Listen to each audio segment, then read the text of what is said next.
안녕하세요. 취준생을 위한 취트키의 전지원, 손주형입니다. 취트키는 취업준비생 여러분들에게 트렌드와 키워드를 들려드리는 팟캐스트 프로그램인데요. 취업준비생 여러분들, 저희와 함께 취업 취트키 쓰러 가보실까요? 네, 바로 가보겠습니다. 코로나 팬데믹으로 인해 우리의 일상에 많은 변화가 있었는데요. 그중 가장 눈에 띄는 변화는 바로 비대면 문화인 것 같습니다. 학생들은 학교가 아닌 집에서 수업을 듣게 됐고 재택근무를 하는 직장인들도 많이 늘어났죠. 이렇다 보니까 취업 시장도 비대면이라는 트렌드를 피할 수 없었는데요.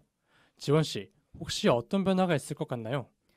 아무래도 많은 과정이 비대면으로 이루어지다 보니 취업 시장의 채용 트렌드도 크게 변화했을 것 같아요. 특히 면접과 같은 채용 과정을 비대면으로 진행하게 됐다고 합니다. 오늘 소개해드릴 내용도 그중 하나인 AI 채용이고요. HR 테크 기업 제네시스랩에서 발표한 AI 채용 솔루션에 대한 인식 및 현황 조사 결과에 따르면 57%에 달하는 인사 담당자가 화상, 전화 면접이나 AI 면접을 인재 채용 전형으로 채택하고 있다고 합니다.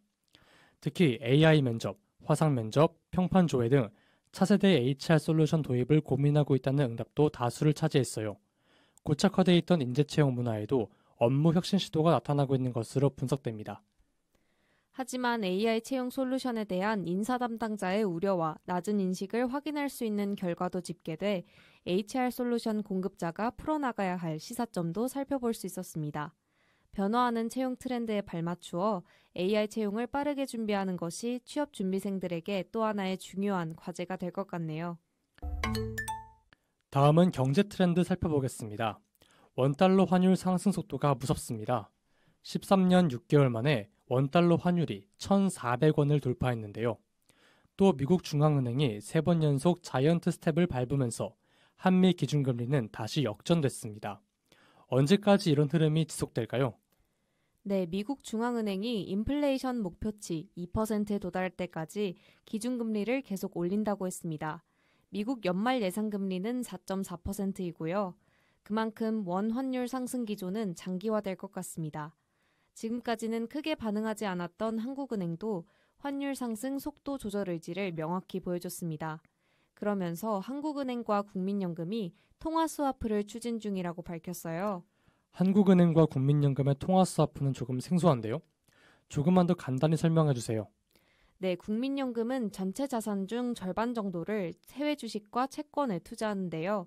이때 달러가 필요합니다. 통화 스와프를 체결하면 국민연금이 가진 원화를 한국은행에 주고 한국은행은 그만큼의 달러를 국민연금에 줍니다. 국민연금이 외환시장에서 달러를 구하지 않아도 되니까 수요가 줄고 통화가 안정이 되는 거죠. 아, 그렇군요. 고환율의 고금리, 고물가까지 높지 않은 게 없습니다. 이러다 환율이 롯데타워 꼭대기까지 올라가겠어요. 앞으로도 계속 관심을 갖고 지켜봐야겠습니다. 다음으로 알아볼 트렌드는 IRA입니다. IRA는 인플레이션 감축 법안, 즉 인플레이션 리덕션 액트의 약자인데요. 지난 8월 바이든 대통령이 서명한 이 법안은 대기업 증세 등으로 확보한 7,400억 달러의 재원을 기후변화 대응과 의료보장 확대에 쓰겠다는 내용을 담고 있습니다. 특히 중고 전기차의 최대 4,000달러, 신차의 최대 7,500달러의 세액 공제함으로써 전기차 보급을 늘리는 데 집중했죠. 기후변화에 대응하기 위해 전기차 보급을 지원하겠다는 정책이군요. 미국 내 전기차 보급 속도가 더 빨라질 것 같습니다. 굉장한걸요? 네, 맞습니다. 또한 처방약 가격 인하를 위한 예산도 편성돼 있는데요. 하지만 이 법안, 우리로서는 달갑지만은 않습니다.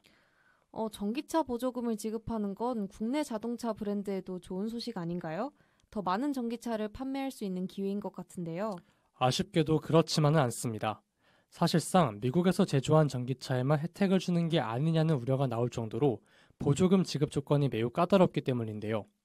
현재는 국내 자동차 브랜드 모두 국내에서 생산하고 있기 때문에 미국 내 전기차 시장 점유율을 뺏길 위기에 처했다고 볼 수 있죠.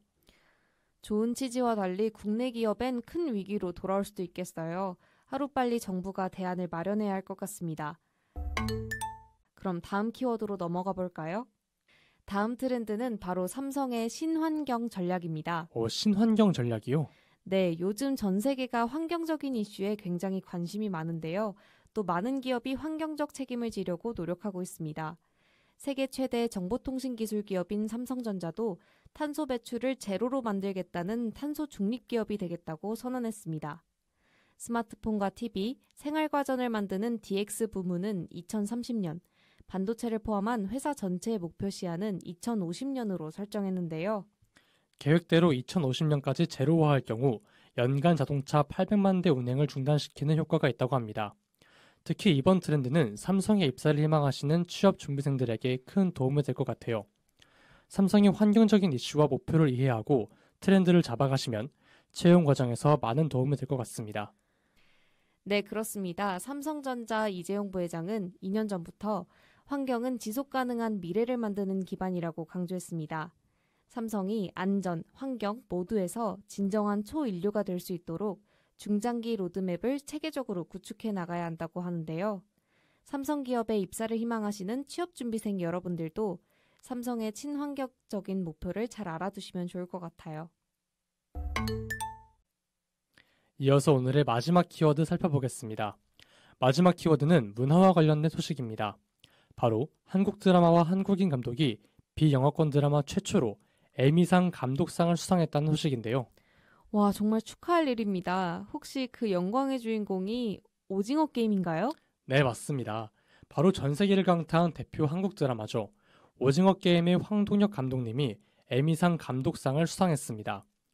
올해로 74회를 맞은 에미상 역사에서 사상 최초로 비영어권 드라마가 그것도 한국인 감독이 수상을 한 거죠. 오징어 게임 정말 대단합니다.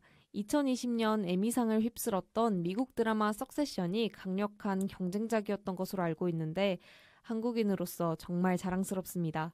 네, 맞습니다. 역시 잘 알고 계시네요. 하지만 축하해야 할 일은 더 남았습니다. 배우 이정재님의 나무주연상과 함께 여우 게스트, 시각효과, 스턴트, 프로덕션 디자인 부문까지 총 6개 부문에서 상을 휩쓸었답니다. 와, 정말 겹경사입니다. 이정재 배우님께서 한국인 최초로 에미상 나무주연상을 받게 되셨네요. 평소에 이정재 배우님 진짜 좋아하는데 이정재 배우님 정말 축하드립니다.